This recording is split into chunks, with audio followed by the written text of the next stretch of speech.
고등학생이 되면서 잡스의 장난에는 주로 전자기기들이 활용됩니다. 집안 곳곳에 스피커를 설치해서 마이크로 쓰기도 하고요. 도청을 하기도 했었는데요. 심지어 부모님 방에도 도청 장치를 설치해 엿듣다가 아버지에게 들켜 혼나기도 합니다. 미핑. 스티브 잡스가 세상을 떠난 지 10년이 지났지만 아직도 사람들은 그를 혁신의 아이콘으로 떠올립니다. 그의 철학이 담긴 회사 애플은 세상에서 가장 가치 높은 수준의 핸드폰과 노트북을 만들고 있고요. 애플의 시가총액은 2000조 원을 넘어 코스피 전체 시가총액의 2배 수준을 보이고 있습니다. 이렇게 대단한 제품과 조직을 만들어낸 사람은 어떤 사람일까요? 궁금하죠? 안녕하세요. 창업으로 세상을 바꾸는 미핑 캠퍼스입니다. 그의 사업 이야기는 미디어에서도 많이 언급이 되었는데요. 오늘은 그 중에서 스티브 잡스의 어린 시절에 대해서 더 조명해 보도록 하겠습니다. 스티브 잡스는 1955년 샌프란시스코에서 태어났습니다. 결혼을 하지 않은 커플 사이에서 태어났는데요. 커플의 부모님은 그들의 결혼을 반대하고 있었고 아이 출산 사실을 알릴 수가 없어서 고민 끝에 아이를 입양하기로 결정합니다. 스티브 잡스를 입양한 부부는 폴 클라라 잡스 부부인데요. 그들은 결혼 후 10년간이나 아이를 갖지 못해 임신을 포기한 상태였다고 합니다. 그들은 아이를 간절히 원했었고 그만큼 스티브 잡스를 친자식 이상으로 소중하게 아끼며 키웠다고 하는데요. 그들의 정성과는 다르게 스티브 잡스는 말썽꾸러기로 자라나는데요. 학교 생활이 너무 지루해서 엉뚱한 짓을 많이 했다고 합니다. 전기 콘센트에 머리핀을 넣었다가 손을 데이기도 하고요. 선생님 의자에 포금탄을 터뜨려 신경경련을 일으키기도 했다고 합니다.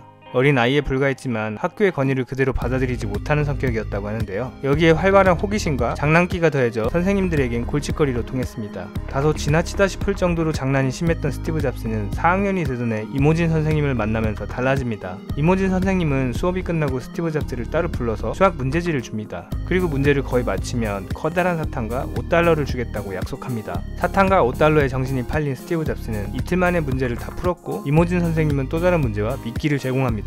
그렇게 몇 달이 지났고 이젠 뇌물 없이도 공부에 흥미를 붙이기 시작했습니다. 지식에 대한 호기심과 선생님을 기쁘게 해주고 싶다는 마음이 들게 된 건데요. 그렇게 스티브 잡스의 공부 실력은 일취월장했고 4학년이 끝나던 해에 학교 측으로부터 2년이나 월반하자는 제안을 받게 됩니다. 하지만 부모 입장에서는 걱정이 될 수도 있죠. 가뜩이나 학교 생활에 적응하지 못하는데 2살이나 많은 형 누나들과 공부한다는 게 부담될 수 있겠죠. 그래서 부모님은 1년만 월반하기로 결정합니다. 스티브 잡스의 아버지인 폴 잡스는 자동차 수리공이었습니다. 토요일이 되면 폐차장에 가서 저렴한 부품을 구하곤 했는데요.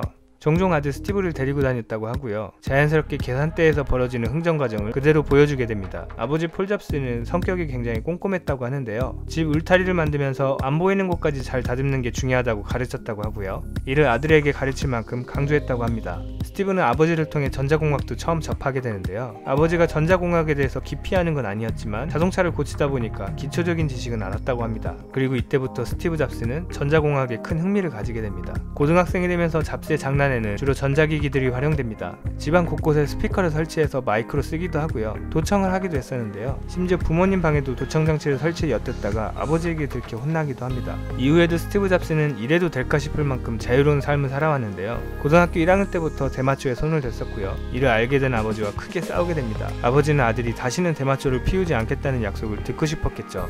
하지만 스티브의 고집을 꺾지 못합니다. 이후에도 스티브 잡스는 대학 진학과 중퇴, 히피 생활을 선택하며 자신이 원하는 대로 삶을 살아가는데요. 이미 정해진 사회적 통념에 의한 옳고 그름의 판단보다는 내가 호기심이 있고 관심이 있다면 직접 경험하고 스스로 가치를 분별해 나가는 모습을 볼 수 있습니다. 그의 어린 시절을 보면 부모님 입장에서는 심히 걱정되고 노심초사 불안한 나날이었을 법도 하지만 그의 비행이 쭉 이어지진 않았습니다. 어른이 되면서 그는 내면의 깨달음을 찾아 금욕생활과 명상을 즐기는 등 절제된 어른으로 자라납니다. 그리고 여러분도 잘 알다시피 스티브 워즈니악을 만나서 애플을 창업하게 되고요. 당시엔 흔치 않았던 개인형 컴퓨터를 만들면서 IT 기술의 대중화를 이끌어왔습니다. 그가 지금까지도 혁신의 아이콘이라 불리는 이유는 자유로운 상상력과 호기심, 그리고 그것들을 현실에서 충분히 시도해볼 수 있었던 환경이 주요하지 않았나 생각해보게 되는데요. 남들과 비교하며 경쟁하기보다는 진정한 내면의 나를 찾으면서 전례 없는 새로운 혁신을 만들어내는 거죠. 네, 오늘은 여기까지 하겠고요. 다음에 더 재밌는 이야기로 찾아뵙도록 하겠습니다. 이외에도 창업에 대한 다양한 정보가 궁금하신 분은 지금 미핑 캠퍼스에서 만나보세요. 감사합니다.